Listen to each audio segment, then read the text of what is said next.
Hello, and welcome to episode 32 of TBR, the To Be Read podcast, where we talk about the books we love and the topics that interest us. I'm Patrick Stemp, and as always, we have Michael Ronn and Jamie Maltman. How are you guys doing? Great. How are you, Patrick? Excellent. After our technical glitches from last week, I'm just hoping that Google doesn't kick me out at the, better at the end than in the middle, I guess. So tonight we're going to be talking about the library today and in the future, how we use it and where we think they're going to be going. But first we're going to talk about our reading for the week. So Jamie, how about you? How was your reading? Sure. Let me just figure out where I was there. Okay. Where did we start that one? I started on Neverwhere. That was a couple of days ago. So enjoying that. Another Neil Gaiman book. And just I guess I'll talk more about that one next week. But that was earlier than most of the ones that I've read. Because most of the ones I'm reading are sort of his current stuff. So I'm even seeing some little differences there compared to what I'm reading now. But just before that, I'd read Sandman 2, The Doll's House, which I really, really liked. Actually, the first one was cool, but I really enjoyed this one. There's a couple of things that he did with it. Like there's it's neat how it's following someone else's story through that whole, I guess, issue, episode, volume. There you go. It's called a volume. Goodreads, I'll go with volume. But it's so it's following this other Rose's story, but he's sort of dipping in and out, and there's all this stuff happening, and it's connecting in different ways. And then in the middle, for the middle issue, it's totally different. It's this other story that's going through time, which was really cool too. Like I don't know. Overall, I thought it was pretty awesome. Some crazy, dark comedic stuff to do with serial killers in there, and I don't know.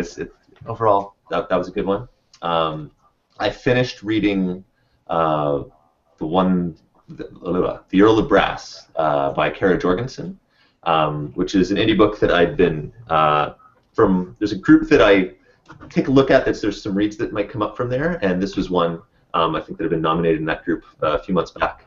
And it's a steampunk novel, which is where I saw it and was just thinking, okay, it's going to be sort of straight up steampunk.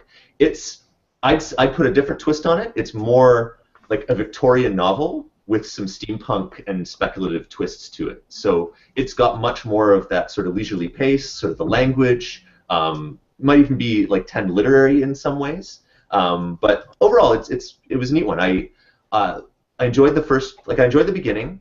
I was decent with sort of the next quarter of it.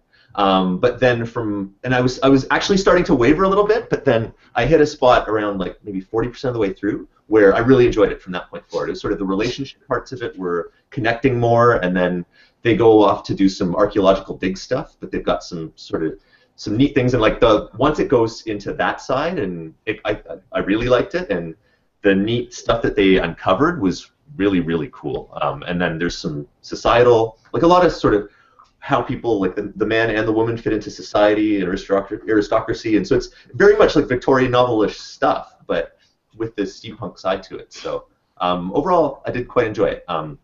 Actually, because I did manage to connect to the author, I had a couple of points that she's actually going to polish, because it was actually her first novel, and there were some sort of first novel-y things that she's going to go back because she's working on the second one now, and I think with that bit of polish, I would really like it even better. So I'm getting there, but so that was pretty cool. And what else did I finish? There was something with my son, but I didn't have the notes there. Bone? No, we went and did some other stuff first. We're going to get back to Bone tonight, so cool. A little bit later. I did see The Hobbit third part today, so there's my non-reading thing. I really enjoyed it, so some of the naysayers can suck it. Whatever. But no, the neat thing, it's funny because I just read sort of related to the book, and just a sort of aside for that, the Patrick Rothfuss, there was a thing I saw, he was actually quoted through Upworthy. They took one of his talks that he did, and I don't know if you guys realize, the original Hobbit book features 0 lines spoken by women.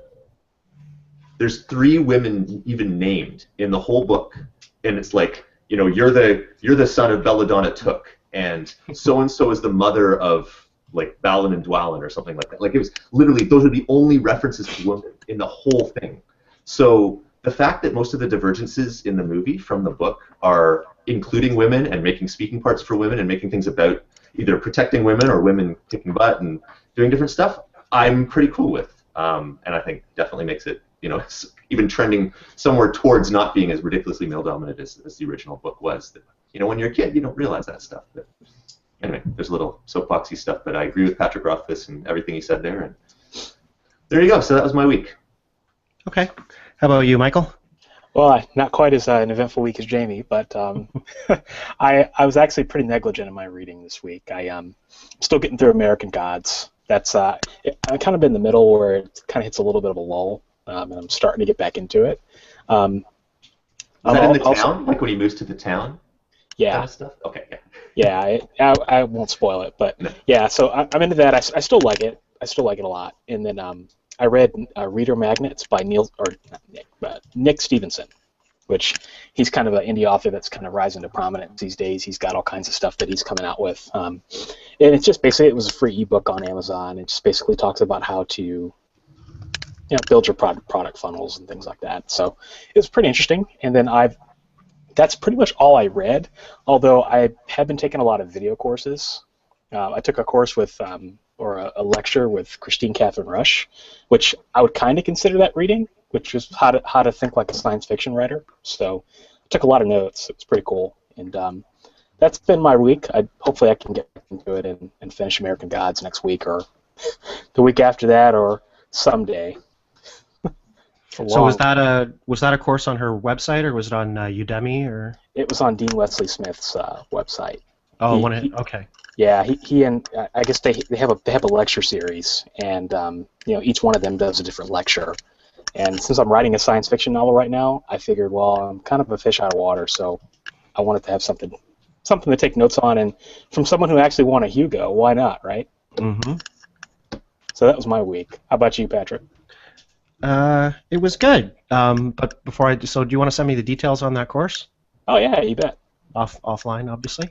Yeah, and I totally recommend it. It was good stuff. I mean, how can you? I mean, obviously to get on a soapbox here. I mean, how can you not tap into the wisdom of Christine Catherine Rush and Dean Wesley Smith? I mean, they've been around forever. I mean, they know what they're talking about, and yeah, I just totally recommend it. It was really, there was a couple exercises in it that were pretty eye-opening.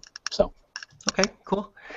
So my reading, I've decided to focus on one of the books that I've been trying to get through. I got a little scattered over the past couple weeks and had like 10 things on the go at once. So I put everything else down, and I finished reading Del Zero by Carol Irvin, or C.L. Irvin. I think she's her name is different depending on where you look. I really enjoyed it. It's a little hard to explain. It's one of those books where I just finished reading it tonight, and I'm still kind of processing it because it was so interesting and different. It follows sort of two primary characters through this very strange world, and one is a girl who seems to have been sort of raised on a farm, basically like a goat farm, and she gets taken into this strange society, and so she has no idea how to sort of fit in this society, and the other character that it focuses on is a med tech or a doctor who's been living in this world, and so we get to kind of see the world through both of their eyes. It kind of flips back and forth chapter by chapter, and so she gets integrated into the society against her will, or kind of. She kind of wants to be there, but maybe not 100%. And the other character is one who is trying to figure out whether or not he still wants to be there, really. And this society seems to be breaking down, and they're not sure you're not really sure if it's because it's been around for so long it's just falling apart. There's some instances of maybe terrorism, like there's people who are kind of messing with the system, trying to bring it down. And it was a great book, great read. I enjoyed it a lot. But like I said, it's definitely one of those ones where after you've read it, you kind of need to process it for a little bit. And so I definitely want to check out some of her other books too. And that was it. I focused on getting that one book done, and now I can pick up a couple of the other, like I said, 10 that I read a couple chapters and then put them away. And since Jamie mentioned The Hobbit, I'm going to mention the one movie I watched this week, which was Big Hero 6. How was it? Did you see that one with your kids, Jamie? Not yet, not yet. When it hits the library, I It's will. amazing. Yeah, it's amazing. See it. Yeah, If you I'd like to see it. it's a Disney movie. It's fun. It's funny. It's lots of action, and the kids will really enjoy it. Maybe not your kid, Michael. But... Yeah, she's too little. It's funny because at Fan Expo we saw some of the preview stuff. There was a booth from, I don't know, Disney or whoever, and I don't know, the boys, maybe they were just overloaded by that point, but they weren't. It wasn't grabbing them. The commercials haven't grabbed them, but I think when I get out of the library sometime, then they'll watch it and enjoy it. So I enjoyed it. yeah, I think I would. It looks cool. So. And like you said, you can get it from the library, which Yeah. we're going to move on and talk about that now. So the library today and in the future. Jamie, your lower third says that you were there today. I was. Second time in the last 3 days. So part of actually, it's funny, that's unusual. We normally go once a week, pretty religiously on Tuesdays. Partially because it was an artifact of my little branch library is closed on Sunday and Monday. And before you could take out adult movies for 3 days and then renew them once. So then if you took it out on Tuesday, you renewed it on Friday, then it's not due back until Tuesday because you don't have to take it back on the days that it's closed. So Tuesday became our library day once we figured that out. Now they changed it so it's no renewals, but you can have it out for 7 days, so that's irrelevant. But anyway, Tuesday's our day. So the reason we were there on Sunday was actually we got out the first 2 Hobbit movies from the big library on our way back from somewhere so that we could, my son and I watched them. And the little guy actually joined in and watched most of both of them too. So I've actually watched all 3 Hobbit movies in the last 3 days. So in where you are, because you're in kind of a bigger, or I'm in Richmond Hill, which is one of the northern suburbs of Toronto. So it's not the Toronto Public Library System, which is massive. Okay, that's what I was wondering, because I know here one of the things I like about the library is you can borrow any book in the system regardless of where it is, and they will ship it to whatever branch you want. Yeah. So you're not in the giant Toronto system. I wasn't sure if they do that there. No, I grew up in that system. Well, actually, no, that's not even true. I never was a library goer when it was like the massive Toronto system. I grew up in Etobicoke, which is the western city that is now part of the amalgamated city of Toronto. And back then you could get, so within the different branches there, easily, and now, like in Richmond Hill, we have 4 or 5 branches, 5. And you can, I can go online. I do it all the time. I go click on a link, place a hold, and my library will Richvale, and they pop it over there, and I just, I get a little email when it's ready for me. So I do that all the time. I was just looking. You can actually do the interlibrary loan. So if I wanted something from Toronto, or I wanted something from Brampton, or I wanted something from Vaughan, or whatever, I could. I haven't explored that yet, but I've actually got an inkling to maybe try that out for some. Yeah, you can do that. You can do that here too. I think I looked into it once a few years ago, and if I remember correctly, I think it maybe costs $1 or $2. Yeah, it's like $1 here.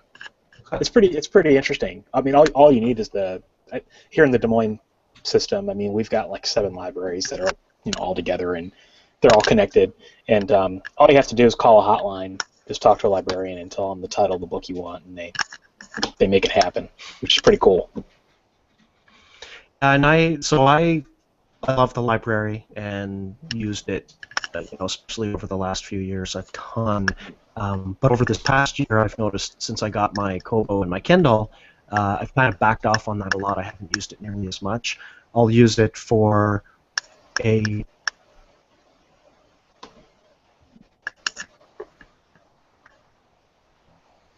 we might have a frozen Patrick there. Uh-oh.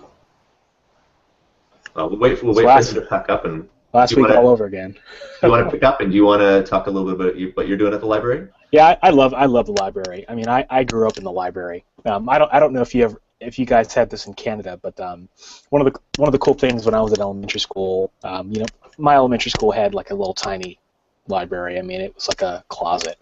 There wasn't much there, but there was every Friday the bookmobile, and it was a guy in a trailer or camper, and he would show up on campus or show up at the school, and we'd take half an hour and we'd go on this little truck, and there'd be all kinds of books there, and you could check out whatever book you want, and the guy would come back in 2 weeks, you know, and that was pretty cool. You know, I was able to get a lot of books. So I've always been a fan of the library. Kind of like Patrick, once I got my Kindle, I stopped going there a lot. I mean, I used the heck out of the interlibrary loan system. I mean, I must have ordered probably 30 books one year. I mean, but yeah, I don't go there as much. But fortunately for me, where I work in downtown Des Moines, and I work right across from the Des Moines Public Library, and it's a pretty cool place to go into because it's shaped like an airplane. And fun fact number 2, there's actually grass on the roof. It's like one of these naturalized, economically sustainable. We have one of those at our zoo. Yeah, it's just so weird. It's like you're at work and you're walking down the hall and you look at the library and there's like flowers and grass growing on the roof, you know, and it's cool. It's like a cool place you want to be, you know. Yeah, no, I grew up, same thing, grew up in the library. My mom has always been a vociferous reader. Mysteries, romance novels, historical fiction, fantasy, all sorts of stuff. So she reads a ton. So she would have been going to the library every week anyway. And, you know, we didn't have a whole lot of money when I was young either, but that was free. And I remember getting on the city bus with my mom as a little kid and going to the library because we didn't have our closest branch. We actually had to take a bus and then transfer and take another bus. So it was probably like a half-an-hour bus ride to get there. But we went every week. And I remember those little, like, in the summer when they'd have, like, readathons, and they'd have, they'd give you, like, looks like a placemat kind of thing, and there'd be different spots, and you'd have to go and get a stamp for this one, for this, you know, for reading a mystery book, and this one for reading a science fiction fantasy book, and this one for reading the historical book, and this a nonfiction. Like, I always did those things. I don't remember exactly when I sort of graduated from the kids' book section into the science fiction and fantasy carols, but I remember, like, I still remember that section of the library. It's like over here was where you'd check out, and along the windows here in like an L shape was where the carols were for the sci-fi and fantasy, you know, like the number of like fighting fantasy books or, you know, different stuff like that I took out from there, and all the different series and stuff. Like, I just vividly remember that I used it an absolute ton. I was really excited as a kid when they finally opened the smaller branch that was maybe like a 10-minute walk down the road from my house and on my way to and from school.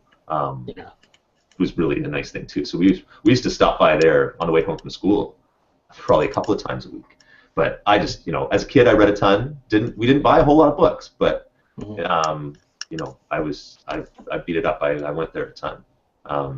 Yeah. And we got Patrick back, so maybe. Can you hear me? Yeah. We got you. Oh, okay. Welcome back. Yeah, we'll see. The dark version of Patrick. I moved it back downstairs, so at least I'm sitting right beside the router, but I'm still wireless. So we'll see if the connection holds or not. Yeah. Yeah. You were telling us about your use of the library up until you got a Kindle. Yeah, I stopped. Not stopped. I've still used it a little bit, but not nearly as much as I used to, just because I think it has something to do with price, for one thing. Like I'll take out a new release, even if it's a 7-day only, because it's still, you know, then it's free instead of, because new release sort of traditionally published books can still be pretty expensive, hardcover, and if you want to read them right away. But for the most point, I've been reading, you know, indie published books, and even some traditional stuff that isn't that expensive. And the entry point on price for the e-readers is so low that it's just sometimes it's a buck, man. Just it's $2, whatever. It's so convenient that you just buy it with one click on the Kindle and you save yourself a trip to the library. Yep. Yeah. See that, and it's funny because the thing that changed for me, because I had stopped using the library completely. During university years. Like, I used the university library for research and that sort of thing, but I barely was reading fiction in my university years and that little bit after that. Once in a while I would buy books from, back then, like Indigo or Chapters here in Canada, pre-ebook times. But it was my son being born and people starting to give us a few kids books, but I'm like, I want to start getting some kids books. And it was when I went to the story time, because they have a few of those at every branch. They've got a few different times, like some morning ones that I used to take my son to, sometimes evening ones. And so I started taking him to that, and they would read the story, do some games and whatever, and my son and I would go in either before or after and pick up books, and we started taking out 10 books, 20 books, 30 books a week for him, and that's when I started taking them out again. So now at any given time, I think we have on average 80 things signed out of the library. including all the kids' books that we have, and probably like 3 or 4 for me. My wife uses Overdrive on her phone and takes out some books through that. I've got, and That's one thing I still haven't done. Sorry, I still haven't borrowed any digital books from the library, but I want to. She uses the Overdrive app on her phone and finds that pretty good, as opposed to, like, I know my mom's got a Kobo that it's theoretically supposed to work with the Toronto library system. She hasn't. I think she got me to set it up, but I don't know. She's still more a little bit Luddite in general and tries to read the paper copy or buy used paper copies rather than, like, she'll do the interlibrary loan far before she'll try and use her Kobo for it. But so what do you think is going to happen in libraries in the near and maybe distant future? Well, if publishers, I'm going to get on my soapbox here. If publishers would actually allow their backlist to be borrowed by places like Overdrive and 3M, then maybe libraries would prosper. But no, because they have to pay these exorbitant fees to even get the rights to a catalog. So that's one of the problems that I have. That's how I'm reading American Gods. Actually, I'm actually reading it through Overdrive because the Des Moines Public Library has they've got Overdrive, but they've also got this other thing called Wilbur Blue Ribbon, and it's where you can get a bunch of audiobooks as well. And it's really cool when you can find something to read, right? Right. Because, like, you'll go through and you'll look at an author, and all books will say hold for 82 days or 97 days. Why the hell am I going to wait 97 days for a book? When I can just go to Amazon, buy it for $2.99. That just drives me. You guys will know what I'm talking about if you ever get on there. It just drives me batty. It's like they have one ebook, and then one person can check it out at a time. And it's like, I don't get that. So I think, I do think that digital reading in libraries is the future. I mean, I have all my books. I mean, if the Des Moines Public Library or the Richmond Hill Public Library or Ontario or London Public Libraries wanted to get my books, I guess they could. I don't know how they would go about doing it, but I think that's just such a great. It's just such a great way to be able to try a book, to get it on your e-reader, and maybe the future of libraries will be that there won't be actually any physical libraries anymore. They'll just be apps, and you'll download a book and read it that way. I don't know, because and they're going to have to change. They're going to have to change with the times, obviously, but I think there's also a huge sort of social aspect to the library, certainly now, and if you keep that up, it's a meeting place, and it isn't just books, it's also movies, and it's comic books, and you can take classes, and I think it'll be a long time before we see too much change there as well. I think I was trying to find a statistic, and sort of the best one I could find, but I'm not going to stand behind it and say that it's right, is there's still like 20% of Canadian homes don't have a computer. So obviously they don't have internet, except maybe unless they've got like a plan on their phone or something. But there's a lot of older people who are still going to use the library. You can take out TV shows. There's just I think they'll be around longer than bookstores. So, I don't know. I'd say some people's in-laws are cheap on internet and go to the library to use it with their laptop. In my family, but no, it's like the central library, like the Richmond Hill Central Library, is packed all the time. Like there's a lot of people there. If you go upstairs to the second floor to the study carrels, like I sometimes go right there, and 90% of the like study seats, work seats, whatever, are full all the time. Yeah, like, you've got students, you've got tons of job students there. seekers. You've got people you've got meeting rooms. I've been to classes. Like there was a writer in residence. That was really what kicked off me seriously getting into writing. Was there was a writer in residence that had won a National Library Award in Canada, a guy named Richard Scarsbrook, and he taught a series of 4 free writing courses. Because he also teaches at a college here, but 4 free writing courses. So I went to 3 of the 4. And he also was doing meetings with you could meet up with him, and he actually, like my very first chapter of my first published book. He gave me sort of I read the first 2 chapters, I think, to him, and he gave me some really good feedback. So there's stuff that works like that. I was just looking at the website, because most of the time I'm zipping in to go and renew my books and do all that stuff online. But Like we've got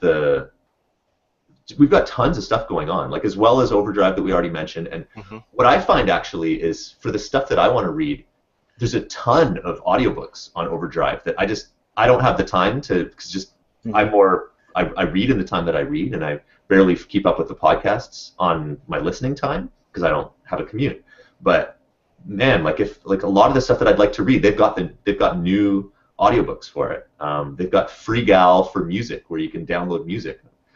They've got e-magazines on Zenio, and they've got they've got a couple of different French, like I think it's the Archambault or something like that. It's got like French ebooks. There's classes, like you're saying, like there's classes all the time. It's really a community space. Community for sure. That's just going to say, like, the location, I think, kind of can dictate what happens in the library too. Like, there's a library, the closest branch to me is like literally a block and a half away, and it's used as a dumping ground for kids to go to after school to wait in a safe place until their parents can come pick them up. And then, after dinner, it's used in this neighborhood as just a place for the kids to hang out. Their parents kick them out of the house and say, go outside and play, and they go to the library because, free internet, they can, go there and goof off. I actually feel sorry for the librarians quite a bit in there. They have a hard time keeping it quiet, and they're always kicking kids out and telling them they can't come back for a week. And but you guys totally live in Canada. That would never happen here in the States. What's that? Going to hang out in a library after? No, that's like the geekiest thing. That's something I would do. Well, they're not actually. Oh, no, okay, so the thing that happened, this was a couple years ago. God, it made me shake my head. I was coming out of that branch, and a couple of the girls were walking out, and they're like, "Did you see that girl in there? She was reading a book. She's such a loser. She's never going to get invited to any parties." Because I felt so bad for the girl, whoever they were making fun of, but it just shaking my head like, you're in a library. Like, I don't know. Well, it's like pot call the kettle black. I mean, you're the ones in the library too. What are you guys doing? But they're the cool kids who are in there, like, making lots of noise and surfing the internet or whatever. Yeah, magazines. Come on. But I don't know. I really think that's the key, though, is that sort of community, making them a community hub. And I know I've read some articles about that kind of stuff in some areas in England where between the cafes that they put in and, like, that now that, like, the Blockbuster doesn't exist, we get movies out all the time. Like, especially with kids, like all the kid movies, like my boys, like, it's just whatever they want to take out, they can. Like, I just picked up a couple more movies that I haven't seen, and they've got a really well-stocked section. And you can actually reserve the TV shows. You can't reserve movies, like the adult movies, but you can reserve the TV shows. And that collection is just booming. Like, it's huge. Like, there's shelf after shelf after shelf in the main library, and there's a bunch of shows that I'd want to watch. Like, it's part of the reason I wouldn't go for something like Netflix so much, because I know I can get that stuff for free here. And tons of people are doing that. So I don't know. It's like whatever gets people in there, and then if they're in there, they're going to use it, use it to an extent. And just keeping that, like, why not have the library be that central community space for doing a lot of these different things? Yeah, and I think, like I said, they're going to outlast the bookstores for sure. And one of the reasons might be because they're not. I mean, they can turn on a dime, I think, more so than the bookstores, right? The giant corporations. They can add new programs. They can do it quickly. They can try things, and if it doesn't work, they can try something else. The local or the central library here, back in the fall, they decided they wanted to try something where they were going to show TED Talks, like for 4 Tuesdays in a row during lunch hour. So anybody could go into one of their rooms, and they picked. It was kind of a weird selection of talks, honestly, but it was something new. And I went to the first talk, and I was one of 3 people that showed up. And I had actually seen, I think, 3 of the 4 TED Talks that were showing. And I didn't go back for the other 3 because it's during the workday. But they tried it, and I don't know if it was successful or not because I only went to one session, but if it wasn't, they didn't lose anything by trying, and if they try a lot of different things like that, they'll eventually hit on something that's successful and bring some more people in. And speaking of community, we have comments. Okay. And they are all by John L. Monk, new friend of the show who's watching, and he says, "Hi guys, love Neverwhere." He also says, "American Gods, please, it's worth it. Finish. The thing in the town turns really cool." Duly noted. And he says, "Adult movies at the libraries." Yeah, I was gonna make a comment about that. I was too, but I just didn't say anything. Low-hanging fruit, I guess. I don't know. But actually, sorry, just one other community thing that I think is pretty cool that they do here too is a lot of sort of like new immigrant settlement stuff and integration programs and things like that. There's a bunch of that happens through the library as well. Right. And we have like the different language stuff. There's quite extensive, like the kids section. There's a huge Chinese section. There's a huge Spanish section, as well as obviously French here in Canada. But there's like a Persian, like Farsi section, and movies too. Like there's a whole bunch in like South Asian languages and stuff. So I think it's really cool, just trying to bring different parts of the community. If I could send out sort of one request to my local library, the central branch would be to move their catalog around a bit. They're in an old shopping center, and of course, when you go up the escalators in a shopping center, you don't go up and then up, right? You have to go up the escalator and then walk around to the other side of the building to get up because they want you to see as much product as possible, right? And of course, they've put fiction, which is probably one of the heavier used sections, up on the top floor. And there's no way to get up there without going in on the main level. And so it'd be nice to see them kind of move all of the nonfiction languages stuff that maybe doesn't get as much use up a level and bring fiction down. At least they've got the children's books and movies and the teen area. That's all on the main floor, so it's easily accessible for parents. Yeah, ours is smart that way in terms of it's like kids, movies, and CDs, and like the paperback, like most popular like basic paperback section that's all the ground floor at the central library. I'll give you my one beef on my little branch library recently, which is I went in there a couple of weeks ago, and I'd been mostly in the kids section with the kids, but I had a couple minutes, so I was browsing over on the other side, and the science fiction fantasy section that used to be like one big section of bookshelves and then half of the next big section of bookshelves for the hardback, and then maybe like 4 carrels of the paperback. They combined them into one big shelf. So basically removed half of it to either central or other libraries, apparently, because they do keep pretty good inventory tracking how many times, like a bunch of the books hadn't been signed out in 4 years or whatever from that section. So I don't know. Apparently I'm the only one getting any science fiction and fantasy from my branch. So more and more I'm probably going to have to be reserving it rather than just picking it up off the shelves, which is I kind of wish they'd split. Our library has, in paperback, they've split, romance, thriller, sci-fi, westerns, but hardcover is just fiction. Oh, that's awful.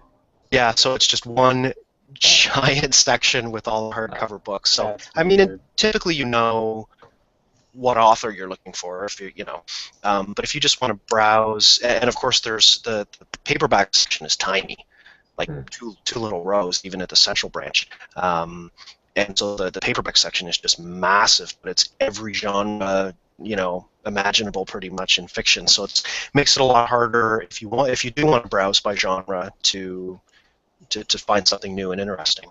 But thank God ours are separated there. I think the only one that gets merged in is historical fiction, whereas in the paperbacks it's separated out. Yeah, they break out. There's a separate section for British authors. Probably, couple specific things like that. But for the most part, they're all grouped. Yeah, the Des Moines Library is pretty organized. It's interesting, and it's a beef I had, not a beef, I guess, but just one thing I notice. It doesn't really bother me at all, but like maybe it's because I live in Iowa and it's like, I don't know, super religious or whatever. But like, there's almost no romance section in my library. Like, wow. That's bizarre. there's like two shelves of romance, and then we're talking like a 5,000, 7,000 square foot building here, like two shelves, and then the rest of the whole first floor, westerns, historical fiction, science fiction, fantasy, general fiction, literary fiction, graphic novels, movies, everything, and there's like two rows of romance in novels, and I don't think they even have any erotica, which is just kind of weird. It's like it's like the number one selling category, and yet the library has none. So I don't know if that sounds. But I mean, I think there's probably like 5 times the sci-fi and fantasy section of romance at ours in terms of just the way that it's set up. Like it makes much more sense demographically in terms of that side. Well, or maybe romance readers just don't go to the library anymore. Maybe they're all digital now. I don't know. I just thought that was interesting. I don't know if you guys had the same thing, but no, I never noticed the romance section of the library personally. It's funny because a lot like there is, to an extent, like you can say, hey, are you going to get this book, right? And if enough people do that, they start to get the books. Like that's how they will start to add books to their system. So a lot of the time it's what the librarians are within sort of the groups of stuff that they could be getting. They're the ones saying, hey, I want that and I want that.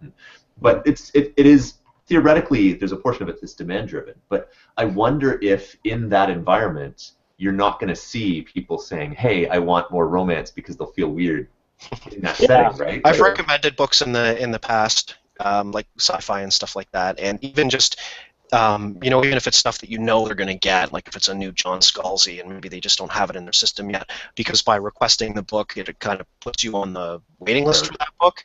The problem that I've noticed with just the system here in general is sometimes if you are waiting on a book by a lesser-known author, it keeps getting pushed back and pushed back. So, because if Stephen King puts out a new book, that is going on the shelf the day it comes out.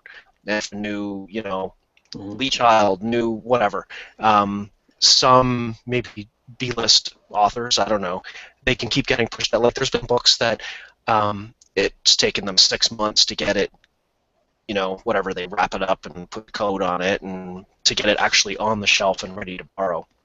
So that can be kind of frustrating sometimes. But I mean, they've got a lot of volunteers working there. They're probably under budget and understaffed and doing what they can with what little resources we give them. Yeah. Our tax dollars at work, right? Uh-huh. Yeah. And we should probably wrap this up. We're coming up on 40 minutes, and my router is smoking. Okay. Well, we have one final comment. Okay. Quotidian Light, Maya is watching. She says, I love our library, but I owe them money. It's just so easy to get fees. I grew up going to the library, though. It was my favorite place in the world.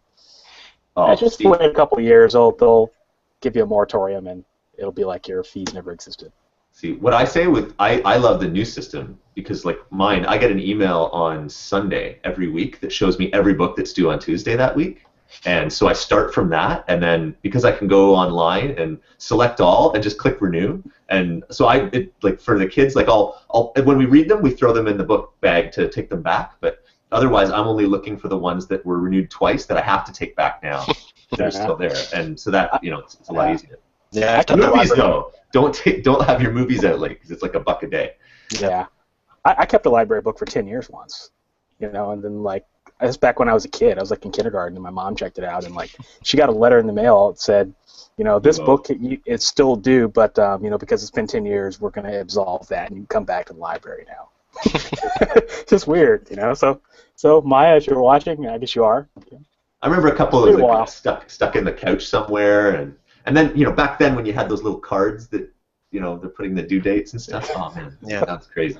It takes me. It's amazing to think of what. Like, it was exciting when they got the little pen scanner thing that they used to do on the on the barcodes. Yeah. Now we have like the self checkout and self check in and a whole bunch of different stuff, and man, it's just so different. There you go. Okay, so we'll wrap it up.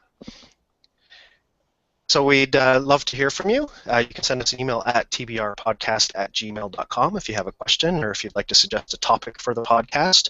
If you're an avid reader and you'd like to talk about joining us for an episode to talk about books, you can just let us know. You can also subscribe on YouTube and iTunes, and if you'd like to leave us a rating or review in either place, that would be fantastic. And be sure to visit our Goodreads page. If I didn't forget to do it, the link to that should be in the show notes below. And we don't have a topic selected yet for next week, but we will post it when we do. And thanks for watching, thanks for listening, and have a great week. Take care. Bye, guys. Check out your library.